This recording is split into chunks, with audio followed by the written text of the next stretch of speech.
अनेक ठिकाणी मुंबईकरांच्या पाण्यामध्ये पिण्याच्या पाण्यात गटाराचं पाणी मिक्स होते, पोटाचे विकार होत आहेत. तसंच पुण्यामध्ये ही जी आपली मुळामुठ आहे, एकतर काही वर्षांपूर्वी तुम्हाला आठवत असेल नसेल, पण व्यंकय्या नायडू आले होते आणि त्यांनी विचारलं नदीचं नाव काय. मग त्यांना कोणीतरी सांगितलं की मुळामुठा. तिला काही काय नावं आहेत, नावं कशी पाहिजे. काय व्यंकय्याचं नाव ठेवायचं नदीला, का मोदींचं नाव ठेवायचं मोदी नदी. सगळीकडे मोदी मोदी मोदी चाललंय, पण त्यांनी सांगितल्यांची नावं बदला. नावं तर ते बदलूच शकत नाही, पण ते नद्यांचे प्रवाह बदला. एक ह्या नदीच्या प्रवाहामध्ये नाईक बेट आहे, नाईक बेट पुणेकरांना आहे ना रे, हो की नाही. हे नाईक बेटाचा फोटो आहे, भर टाकण्यापूर्वीचा. तुम्हाला लांबून दिसणार नाही आहे. दोन्ही बाजूनी त्या नदीचा प्रवाह जातोय. आणि हा पुढचा जो फोटो आहे तो फोटो मी दाखवतो,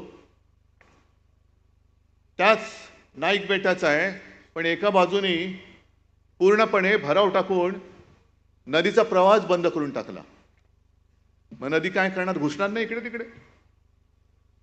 पण या लोकांचं काय जात नाही. का जिंकायचंय मला पुणे वाचवायचंय. मला पुण्याचा विकास, ज्याला शाश्वत विकास म्हणतोय, तो करून दाखवायचा आहे. आजपर्यंत मी कधीही मुख्यमंत्री होतो तेव्हा सुद्धा पुण्याच्या विकास कामामध्ये दखल घेतलेली नव्हती, कारण बसले होते इथले सुभेदार.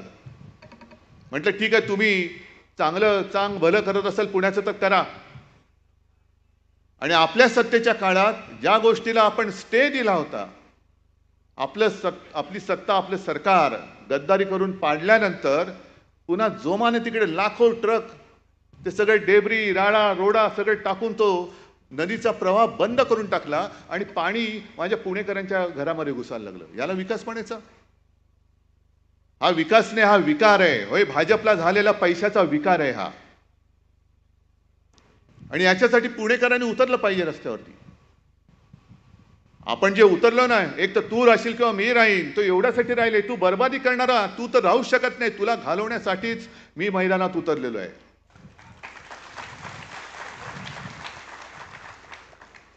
हे बेट कोणाचं आहे, तिकडे भराव कोण टाकतंय? माझ्या माहितीप्रमाणे संजय, आत्ता तुम्ही जो उल्लेख केला राम मंदिराचा, गळते राम मंदिर, तसंच नवीन संसद भवनही गळते. जे नवीन संसद भवन आहे ते ज्यांनी बांधलं तोच कॉन्ट्रॅक्टर या नदी बुजवण्याचं काम करतोय, ही माझी माहिती आहे. हा गुजरातचाच आहे, औरंगजेबाच्याच राज्यात जन्मलेला आहे. मग कॉन्ट्रॅक्टर माझा लाडका.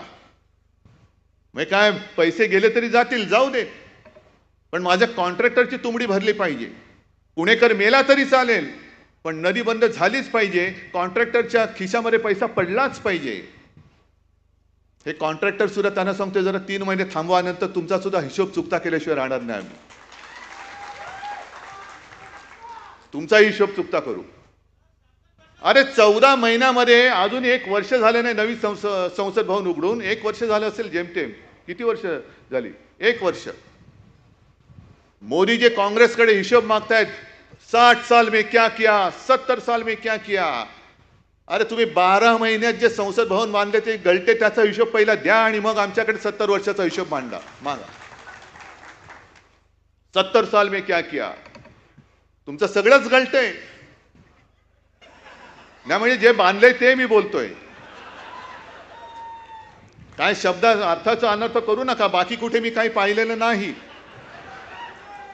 पण संसद भवन गळते, राम मंदिर गळते, पेपर लीक होत आहेत. सगळं गळती सरकार. याला म्हणायचं नाही तर दुसरं कोणतं आहे? हे गळती सरकार आहे. आणि पुणेकरांना सुद्धा मी विचारतोय की गेल्या 10 वर्षापूर्वी जे काही पुणे होतं आणि ज्या एका विश्वासाने, तेव्हा आमचं सुद्धा पाप आहे, आम्ही सुद्धा यांना पाठिंबा दिला होता, हिंदुत्वाच्या वेडापायी दिला होता. मग 10 वर्षापूर्वीचं पुणे अधिक चांगलं होतं की हे सगळं बट्ट्याबोळ झालेलं पुणे अधिक तुम्हाला चांगलं वाटते? ह्याचं उत्तर द्या. आणि मग तू तरी राहशील नंतर मी तरी राहीन, होऊन जाऊ दे, काही असेल. आता काय तुम्ही काय बोललात? खड्ड्याचं पुणे झालंय. सगळीकडेच खड्डे खड्डे, मुंबईत सुद्धा खड्डे.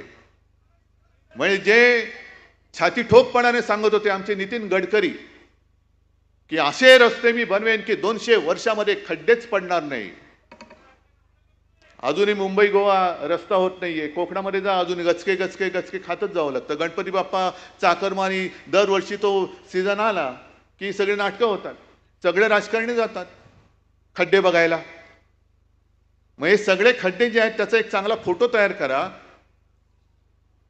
आणि एक खड्डा पुरुष म्हणून पुरस्कार द्या त्यांना. खड्डा पुरुष, जसं युग पुरुष असतं तसं खड्डा पुरुष कोण? हे आमचे टरबूज जाऊ द्या, कुठेही खड्ड्यात घाला त्याला. गेल्या काही दिवसापूर्वी मला वाटतं ह्याच सभागृहात एक कार्यक्रम झाला असेल बहुतेक ना, झाला होता की नव्हता? कोणाचा? बालेवाडीला झाला होता. म्हणजे इतिहासामध्ये जर का आपण डोकावलं तर शाहिस्ते खान जरा तरी हुशार होता, त्याचं बोटावरती निभावलं. 3 बोटं इकडे पुण्यातच कापली गेली होती, पुन्हा महाराष्ट्रात नाही आला. नको रे बाबा, बोटावरती निभावलंय. त्यातनं काही शहाणपण यांनी घेतला असता तरी परत आले नसते. पण हे परत आले कशासाठी आले? महाराष्ट्राने जे फटके दिले त्याचे वळ कोणाकोणाच्या अंगावर कुठे कुठे कसे उठले ते वळ बघायला आले होते. अरे तुझ्या कुठे उठला, माझ्या कुठे उठला? आणि त्यांचे मोरके कोण कोण आले होते? अहमद शाह अब्दालीचा राजकीय वंशज अमित शहा. अहमद शाह अब्दाली, तो पण शहाच होता, तो अहमद शाह होता, हे अमित शाह आहेत. अहमद शाह अब्दालीचा हा राजकीय वंशज हा इकडे वळवळायला आला होता. आम्हाला हिंदुत्व शिकवतोय. अरे नवाज शरीफचा केक खाणारी अवलाद तुमची, तुमच्याकडनं आम्ही हिंदुत्व शिकायचं? शिवसेनेने हिंदुत्व सोडलं का? आम्ही हिंदुत्व सोडू? कशासाठी सोडू? केवळ काँग्रेस सोबत आम्ही गेलो, तुम्ही नालायकपणाने केलं. जे शंकराचार्य म्हणाले विश्वासघात करनेवाला हिंदू नाही हो सकता, तो विश्वासघात तुम्ही आमच्याशी केलेला आहात. आणि शंकराचार्य म्हणतात जो विश्वासघात करतो तो हिंदू नाही. मग तुम्ही आमचा विश्वासघात केल्यानंतर शंकराचार्य जे म्हटलेत, मग तुम्ही हिंदू आहात की नाही आहात? आणि तुम्ही जे काय करता सत्ता स्थापनेसाठी, अगदी तुमचे पूर्वज जरी काढले 1940 सालापासून, श्यामाप्रसाद मुखर्जी, मी नाशिकच्या शिबिरात सुद्धा बोललो होतो. मुस्लिम लीगने, तेव्हाच्या मुस्लिम लीगने देशाची फाळणी मागितली होती. त्या मुस्लिम लीग बरोबर मांडीला मांडी लावून बंगालमध्ये सरकारमध्ये स्थापन होणारे यांचे राजकीय बाप श्यामाप्रसाद मुखर्जी, मेहबूबा मुफ्ती, मुफ्ती मोहम्मद बरोबरती सरकारमध्ये सामील होणारी ही भाजपा. आज सुद्धा चंद्रबाबू नायडू हा काय हिंदुत्ववादी माणूस आहे? नितीश कुमार हे काय हिंदुत्ववादी माणसं आहेत? पण त्यांनी मुस्लिम काय म्हटलेलं आहे त्याच्याकडे डोळे झाक करून आम्ही आमचं सांगतो, आमचं हिंदुत्व कसं आहे हे आम्ही जाहीरपणाने सांगतोय. अरे पहिले तू कसं आहे अमित शहा ते तरी सांगा ना आम्हाला. एकदा मोदी आम्हाला सांगतात की त्यांचं बालपण हे मुस्लिम कुटुंबियांच्या सोबत गेलेलं आहे. ईदच्या वेळेला ते ताजिया खाल्लं पण जायचे. ईदच्या दिवशी त्यांच्या घरचं जेवण मोदीजींच्या घरी यायचं. मग हे जर तुमचं हिंदुत्व किंवा तुमची धर्माची संकल्पना असेल तर उत्तर प्रदेशमध्ये आता आदित्यनाथनी जे काय लावलं होतं ते कोर्टाने हाणून पाडलं. कावड यात्रा जी वर्षानुवर्ष चालले, त्या मार्गावरती जेवढी दुकानं आहेत त्या दुकानदारांच्या मालकांची नावं त्याच्यावर लावायची, हा हिंदू आहे का मुसलमान आहे. मग मोदींचं हिंदुत्व आम्ही मानू तुमचं आहे म्हणून का ते आदित्यनाथ सांगतायत ते तुमचं हिंदुत्व आहे? तुम्ही वाटेल ते करता. आम्ही काय म्हटलं तर लगेच त्यांनी हिंदुत्व सोडलं. मग आणखीन एक त्यांनी एक शब्द काढलाय, ते हिंदू मुसलमान मुला मुलीचं लग्न झालं आणि काय झालं की लव जिहाद. मग तसं मी म्हणतोय तुम्ही बेशरमपणाने तुमच्या सत्तेसाठी सरकारमधनं माणसं फोडताय, पक्ष फोडताय, पक्ष चोरताय. कोणत्याही पक्षाच्या जाहीरनाम्यामध्ये मुसलमानांसाठी काही जर का असेल तरी देखील तुम्ही त्यांना जवळ करताय आणि आम्ही आमचं हिंदुत्व जे काय आहे ते सांगितल्यानंतर मुसलमान आमच्या सोबत असतील तर आम्ही औरंगजेबाचे फॅन क्लब. मग तुमचं जे काय चाललंय हा सत्ता जिहाद नाहीये, हा सत्ता जिहाद आहे. सत्तेसाठी वाटेल ते म्हणजे तुम्ही काही करा पण आम्हाला सत्तेत घेताय तर तुम्ही आमचे. आणि म्हणून मी अमित शहाना मुद्दामून काही वाक्य ऐकवण्यासाठी म्हणून हे कागद घेऊन आलेलो आहे. हे कोणी लिहिले? ज्या वेळेला आणीबाणी होती त्या आणीबाणीच्या काळात अनेक जणांना तुरुंगात टाकलं गेलं. सरदार वल्लभभाई पटेलांनंतर इंदिरा गांधींनी तेव्हा RSS वरती बंदी घातली होती आणि तेव्हाचे जे RSSचे प्रमुख होते बाळासाहेब देवरस हे येरवड्यामध्येच तुरुंगात होते. तुम्ही जे काय आता सांगताय ना संविधान हत्या दिन आणि तुम्ही जो काय विरोध केला होता ती देवरसांची पत्र काढा, ते पुस्तक आहे आणि ती पत्र वाचल्यानंतर कळेल संघाचा आणीबाणीला पाठिंबा होता का विरोध होता ते त्या पत्रातून कळेल. पण देवरसांनी 2 पत्र ही तत्कालीन पंतप्रधान इंदिराजींना लिहिली होती आणि त्याच्यामध्ये संघ म्हणजे काय आहे ते त्यांनी सांगितलं होतं. हिंदी में है, थोड़ा सा पढ़ने की कोशिश करता हूं. त्यांनी सांगितलं की राष्ट्रीय स्वयंसेवक संघ पर सांप्रदायिकता का आरोप करने वाले भी कुछ लोग हैं पर उनका यह आरोप निराधार है. यद्यपि संघ का कार्यक्षेत्र संप्रति केवल हिंदू समाज तक ही सीमित है फिर भी किसी अहिंदू के खिलाफ कुछ भी संघ में सिखाया नहीं जाता. संघ में मुसलमानों का द्वेष करना सिखाया जाता है, यह कहना भी सर्वथा असत्य है. इस्लाम धर्म, मोहम्मद पैगंबर, कुरान तथा ईसाई धर्म, ईसा मसीह, बाइबल इनके संघ में अनुचित शब्द का भी प्रयोग नहीं होता. इतना ही नहीं बल्कि सर्व धर्म समभाव यानी एक सत विप्रहा बहुधा वदंती, यह जो हिंदुओं की विशेषता है उसी को संघ सर्वोपरि मानता है. मग हे कोणाचा फॅन क्लब आहे? मग त्या अब्दालीला विचारा, अहमद शहाचा जो वंशज वळवळतो ना इकडे येऊन बोंबलून गेला, त्यांना विचारा की हे हिंदुत्व म्हणून तुम्हाला संघ नकोय का? निवडणुकीच्या शेवटच्या सुमारास नड्डा जे बोलले होते की आता आम्हाला संघाची गरज नाही कारण संघाचं हिंदुत्व अमित शहाना मान्य आहे की नाही हे तुमच्या समोर मी जाहीर त्या अहमद शाह अब्दालीच्या राजकीय वंशज अमित शहाना विचारतोय. हे राजकीय वंशज आहेत त्यांचे. तोडा फोडा आणि राज्य करा. मराठी माणसाची सुद्धा जी एकजूट आहे, हिंदूंची एकजूट आहे. जातीपाती धर्म भांडणं लावायची, समाजात भांडणं लावायची आणि स्वतःची घरं ही चांगली सजवायची, दुसऱ्यांची घरं जाळायची, त्यांच्या होळ्या पेटवायच्या आणि तुमच्या पोळ्या भाजायच्या. हे हिंदुत्व आमचं छत्रपती शिवाजी महाराजांनी आम्हाला नाही शिकवलं. हे अब्दाली, हे तुमच्या औरंगजेबाने तुम्हाला शिकवलेलं हिंदुत्व असेल कदाचित ज्याला आम्ही हिंदुत्व मानत नाही, ज्याला आम्ही मानत नाही. हे पुस्तक आहे, त्याच्यामध्ये अनेक देवरसांचे लेख आहेत.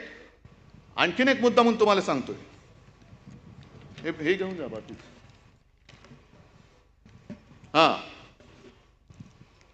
आता यांना संघ का नकोय? कारण आणखीन एक पुढच्या एका लेखात त्यांनी म्हटलेलं आहे की कुर्सी लोलूप नेतृत्व फार मोठं आहे पण एक 4 ओळी वाचतो आणि हे खरंच देवरसांचं कौतुक आहे की त्यांना हे दिसलं होतं की काय तेव्हा मला माहिती नाही की असे नतद्रष्ट संघाचा उपयोग करून सत्तेत येतील आणि संघाच्या त्या ह्याला हरताळ फासतील हे त्यांना ओळखलं होतं. त्यांनी असंच म्हणावं लागेल. आणि त्यांनी जे लिहिलेलं आहे कि सत्ता में जब आदमी आता है, कुर्सी पर बैठता है तो कुर्सी का कुछ न कुछ मोह होने लगता है और आहिस्ता आहिस्ता फिर मेरा दल यह विचार बहुत मात्रा में प्रभावी होता है और सारी नीतियां देश के कल्याण के लिए न होकर या तो खुद के लिए या दल के हित के लिए होने लगती है. किसी ने यदि पूछा कि भाई यह कोई अच्छी बात है क्या, तो कहते हैं हाँ भाई अच्छी तो नहीं है लेकिन करनी पड़ती है, दल के लिए करनी पड़ती है, कुर्सी के लिए करनी पड़ती है. अब्दाली वाचताय किंवा तुमच्या माध्यमातून या चॅनलच्या माध्यमातून ऐकताय हिंदी में लिखा है, मराठी तो आपकी समझ में आने वाली बात नहीं है. मराठीचा जो काही ठसका आहे आणि जो काही फटका आहे लोकसभेमध्ये आम्ही तुम्हाला दिलेला आहे. पण तुम्हाला मराठी इतके वर्ष महाराष्ट्रात राहून कळत नसेल तर मुद्दामून तुमच्याच देवरसाने लिहिलेल्या हिंदीतले हे 4 ओळी ज्या आहेत त्या अब्दाली तुम्ही वाचा. आणि खुर्चीचा मोह काय आहे, पक्षाचा स्वार्थ कसा आहे, त्याच्यासाठी तुम्ही कसं काय सगळी वाट लावून काम करता आहात ते त्यांनी देवरसाने त्यावेळेला लिहून ठेवलेले. आज इतक्या वर्षानंतर आम्हाला जे वाटत होतं की हिंदुत्व हिंदुत्व हिंदुत्व आहे ना, त्यावेळेला हा एक विचार होता, नक्की होता. पण आम्ही जे काही हिंदुत्व म्हणतोय तो हिंदुत्व हा छत्रपती शिवाजी महाराजांचा जो महाराष्ट्र धर्म आहे त्या महाराष्ट्राला धर्माला पुढे नेणारं आमचं हिंदुत्व आहे, साधू संतांचं हिंदुत्व आहे. आणि मी का तडफेने उतरलोय, एक गोष्ट आपण लक्षात घेतली पाहिजे की आपण जेव्हा म्हणतो हर हर महादेव, जय भवानी, जय शिवाजी, काय आपल्याला अधिकार काय आहे? छत्रपती शिवाजी महाराजांकडून असं आपण काय घेतलंय की त्यांच्या जयंत्या आपण साजऱ्या करतोय, राज्याभिषेक दिन साजरा करतोय, अगदी दैवतासारखी त्याची पूजा करतोय. जर महाराज तुमच्या समोर उभे राहिले आणि विचारलं काय रे तू असं माझ्याकडनं काय घेतलंस की असा मोठा रुबाबात माझं नाव घेतोयस, काय घेतलंस नेमकं? तर मला असं वाटतं आत्ताच्या काळामध्ये आपण तोच एक त्यांचा गुण घेतला पाहिजे. मिर्झा राजे जयसिंग हिंदूच होता पण औरंगजेबाच्या पदरी त्याचे पाय चाटणारा सरदार होता. जसे हे गद्दार तिकडे गेलेत आपलं सरकार पाडून, तसंच प्रत्येक वेळेला भगव्याला घात भगव्याचा कोणी केला असेल तर तो शत्रूने नाही केला तर गद्दारांनी केलेला आहे. गद्दारांनी आपला घात केलाय. मग तो आपल्या छत्रपती संभाजी राजेंचा असेल, स्वराज्याचा असेल, घात केला तो आपल्या गद्दारांनी केला. आणि त्याही काळामध्ये मिर्झा राजे जो का आला प्रचंड समुद्रासारखं सैन्य घेऊन, आणि त्यांनी ओळखलं होतं की हा माणूस वेगळा आहे, हा राजा वेगळा आहे, ह्याचा जो जीव आहे तो सिंहासनात नाही अडकलेला, तो जनतेमध्ये अडकलेला आहे. कारण हे रयतेचं राज्य आहे. रयत म्हटल्यानंतर कोणत्याही इतर वस्तूपेक्षा जनतेचा प्राण हा महत्वाचा आहे. शेतकऱ्याच्या भाजीच्या देठाला सुद्धा हात लागता कामा नये, हे जर का आदेश देणारा हा राजा असेल तर त्याचा जीव हा जनतेत अडकलाय. म्हणून त्यांनी जनतेची कत्तल सुरू केली. आणि जनतेची कत्तल सुरू केल्यानंतर महाराजांसमोर पर्याय नव्हता, शरण जावं लागलं. मग पुढचा सगळा तुम्हाला तो सगळा विषय माहिती आहे. आग्र्याला तिकडे घेऊन गेले आणि आग्र्याला जवळपास त्यांना मारायचंच ठरलं होतं औरंगजेबानी, पण मोठ्या शिताफीने महाराज निसटले. आणि परत आल्यानंतर सर्व काही गमावलं होतं, सगळे गड गमावले होते, राज्य गमावलं होतं, खजिना होता तो गमावला होता, सैनिक गमावले होते, काही शिल्लक नव्हतं. म्हणजे पक्ष चोरला, चिन्ह चोरलं, वडिलांचा फोटो चोरला. अशा परिस्थितीमध्ये पुन्हा त्यांनी मर्द मुठभर असतील पण मावळ्यांना सोबत घेऊन औरंगजेबाच्या छाताड्यावरती भगवा रोवून स्वराज्य, हिंदवी स्वराज्याची स्थापना केली.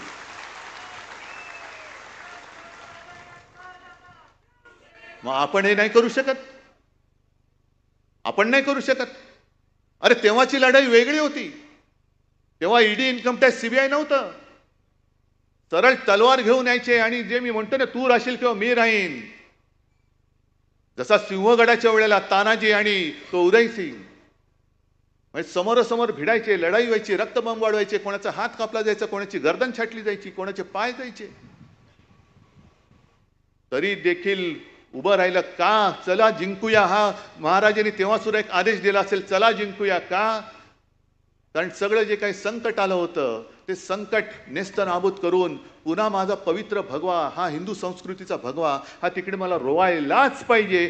त्या जिद्दीने महाराज परत आले आणि त्यांनी तो रोवून दाखवला. म्हणून आपण त्यांची पूजा करतो. मग इतिहासामध्ये आपली नोंद काय झाली पाहिजे? अरे नुसते नाव घेणारे होते नाही. मी तर असा विचार करतो की माझं प्रत्येक पाऊल छत्रपती शिवाजी महाराज आणि बाळासाहेब बघतायत की हा काय करतोय. शिवसेना प्रमुखांनी शिवसेनेची जबाबदारी माझ्यावरती सोपवली. शिवसेना म्हणजे नुसती यांच्यासारखा भाकड जनता पक्ष नाही, तर अन्याय जाळून टाकणारी मशाल आणि निखारा आहे तो निखारा. त्या निखाऱ्याची जबाबदारी त्यांनी माझ्यावरती सोपवलेली आहे.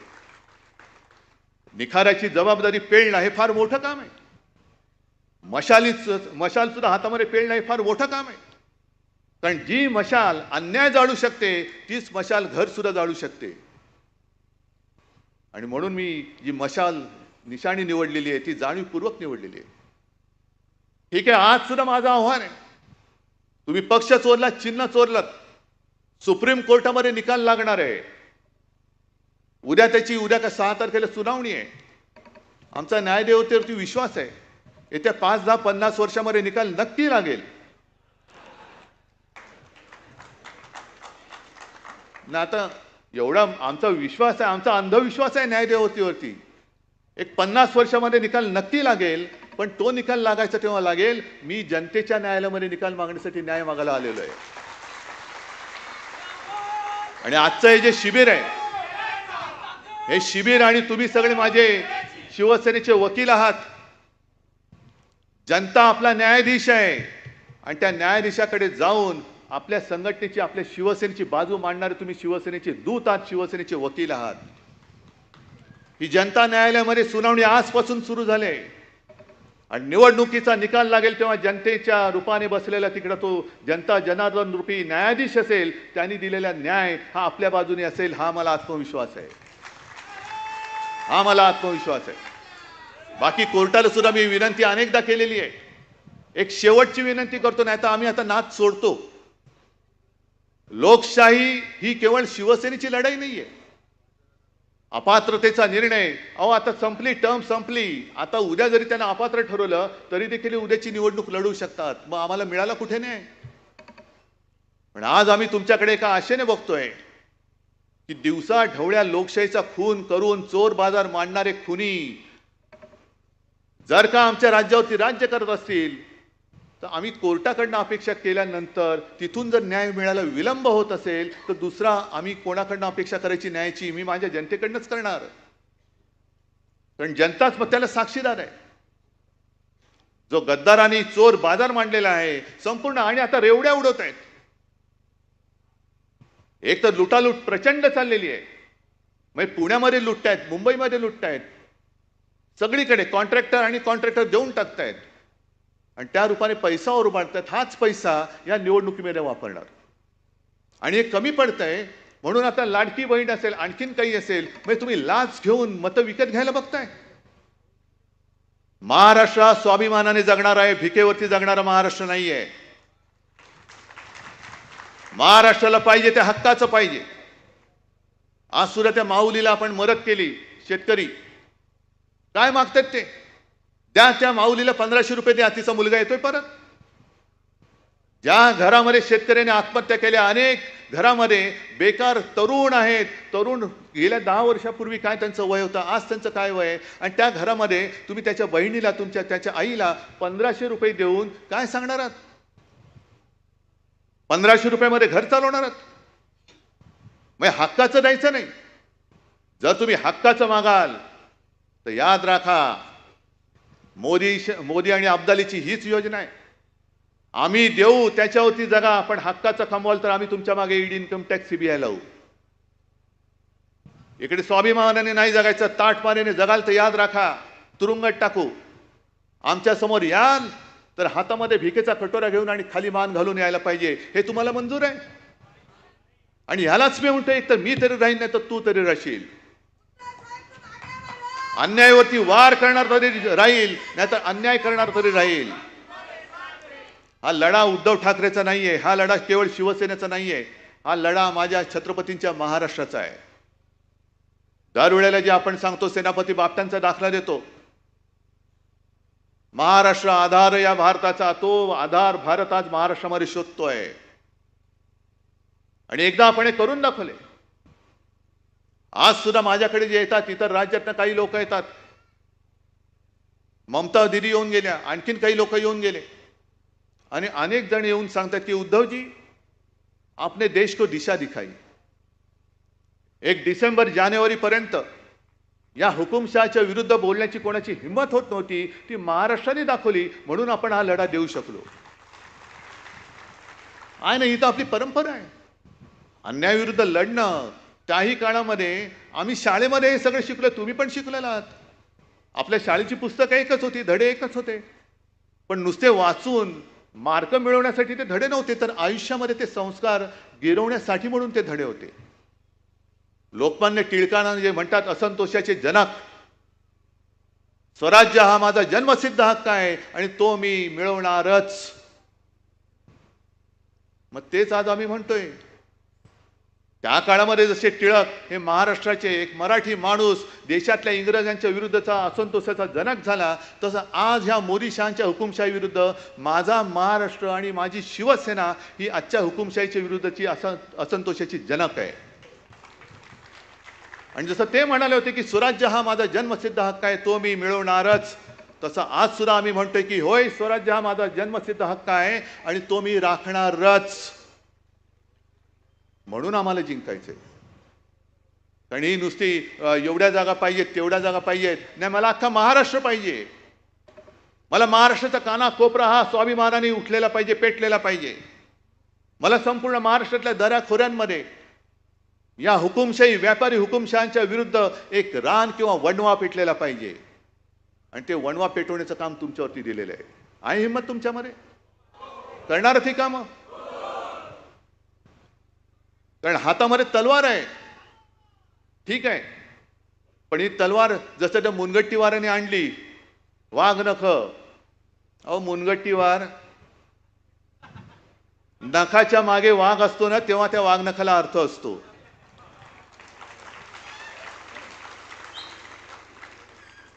त्या वाघ नखाने अफजल खानाचा कोथळा काढलेले आहेत की नाही हा विषय वेगळा आहे, पण त्या नखाच्या मागे शिवाजी राजा म्हणून वाघ होता, म्हणून त्या नखाला महत्व आहे. आणि त्या नखाच्या मागे जर मुनगट्टीवार असेल तर पेलवतंय का ते तुम्हाला? हा, झेपते का? वाघ नख आणि मुनगट्टीवार कुठेतरी काहीतरी जुळते. पण तुम्ही माझ्या महाराष्ट्राच्या स्वाभिमानाला त्याच्या गळ्याला नख लावताय, तेव्हा निवडणुकीत वाघ नख कशी असतात? ती वाघ नख ही माझ्या समोर बसलेली आहेत.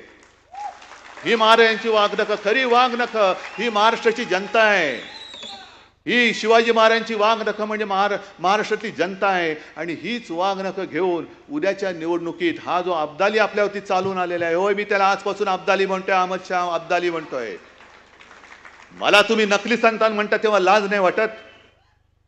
मला तुम्ही औरंगजेबाचा फॅन क्लब म्हणताना तुमची जीभ नाही अडखळत? मग तुम्ही अहमद शाह अब्दाली असाल आणि आहातच तर मी कशाला घाबरू? हा अहमद शाह अब्दाली पाहिजे का मी पाहिजे हे तुम्ही ठरवायचं आहे. महाराष्ट्राचा स्वाभिमान पायदळी तुडवणारा अब्दाली पाहिजे, औरंगजेब पाहिजे का छत्रपतींचा महाराष्ट्र हा अभिमानाने स्वाभिमानाने हा असा धगधगत्या निखाऱ्यासारखा भगवा हातामध्ये घेऊन नाचणारा शिवसैनिक पाहिजे हे तुम्ही ठरवायचं आहे. आणि आजचं हे संकलन खूप चांगलं झाले. ही मशाल आता घरोघरी घेऊन जायची आहे. अनेक ठिकाणी मला कल्पना आहे की आपल्या शाखांच्या बोर्डवरती आज देखील धनुष्यबाण आहे. नाही, आता तिकडे मला मशाल पाहिजे. आणि मशाल केवळ बोर्डवर नकोय, मशाल ही आपल्या हृदयात धगधगती पाहिजे. आणि आणखीन एक सांगतो, हे फार छान केलेलं आहे, ह्याच्यात कुठेही काही चूक नाहीये, फक्त एक कमी आहे, तो म्हणजे शिवसेनेचा वाघ.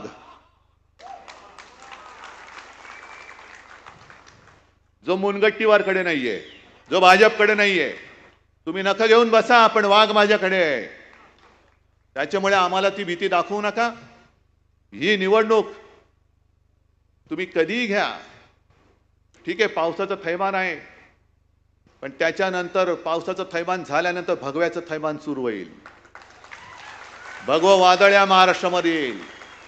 आणि अमित शहाना सांगतोय, अब्दालीला सांगतोय की या लोकसभेत जेवढे वळ तुमच्यावरती उमटलेत त्याच्यापेक्षा, जसं संजय तुम्ही बोललात ना, शिवसेना प्रमुख म्हणायचे की माझ्या पाठीवरती आता एवढे वार झालेत की वार करायला जागा नाही, तसं या विधानसभेच्या निकालानंतर अब्दाली तुमच्या भाजपवरती एवढे वळ उठतील की पुन्हा वळ उठवायला जागा शिल्लक नसेल.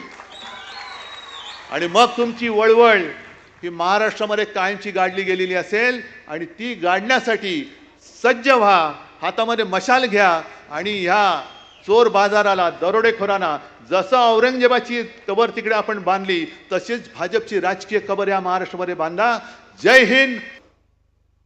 आणि ज्या एका विश्वासाने, तेव्हा आमचं सुद्धा पाप आहे, आम्ही सुद्धा यांना पाठिंबा दिला होता. हिंदुत्वाच्या वेडापायी दिला होता. मग 10 वर्षापूर्वीचं पुणे अधिक चांगलं होतं की हे सगळं बट्ट्याबोळ झालेलं पुणे अधिक तुम्हाला चांगलं वाटते, ह्याचं उत्तर द्या. आणि मग तू तरी राहशील तर मी तरी राहीन, होऊन जाऊ दे, काही असेल.